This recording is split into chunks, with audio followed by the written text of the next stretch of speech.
Hello everybody, welcome back to Tank Top. So today we're going to be doing the M4 Sherman. Now I understand that last week we did the Mark 1, of course the first tank to ever see combat. Now we're going to be going for the possibly the most recognised tank of the war. Even if you don't really know much about World War II, you've probably heard of the Sherman tank in some form, as well as through movies and different stories really about the tank. Now onto the armour. Now for me, the Sherman's frontal armour is very good, very great. It's at an angle, it does everything right that you want it to do, kind of stopping them tank shots that it would be coming from the much lighter tanks. It does very well at that. But when it comes to the heavier tanks that the Germans develop, it kind of struggles quite a bit.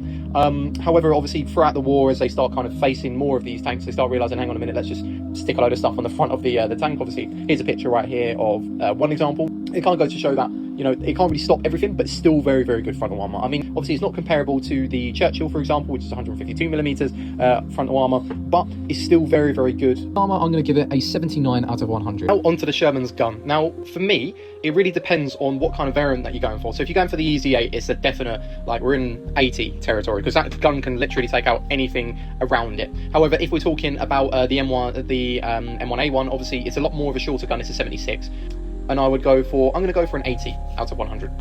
Now we're on to the speed. Now for me, the speed is very good for the Sherman, and it's supposed to be a medium tank. It's not supposed to be running around the place like a chaffee, trying to shoot things as well as to try and scout out. It's a medium tank. It's supposed to act as a bit of an infantry vehicle, but it also can kind of go out on its own and again scout ahead if it needs to do any kind of anti-tank, basically. So for me, I would give it, I'm going to give it a 60 out of 100.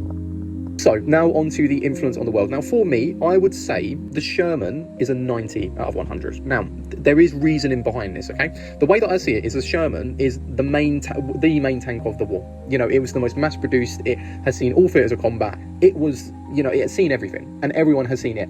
So here is my ranking out of 400. Now, obviously, this is going to be out the Mark 1, but bearing in mind, obviously, in the future, we're going to have way more tanks. And at the end of the month, I'm going to try and do a bit of a ranking of whereabouts the tanks are. So, for example, whereabouts the Mark 1 ranks, whereabouts the M4 Sherman ranks, and so on and so forth. I'm pretty sure next episode, or next short, I'm going to probably do a T-34. But obviously, leave a comment, leave a like of what you want to see next. Right, thank you very much. Goodbye.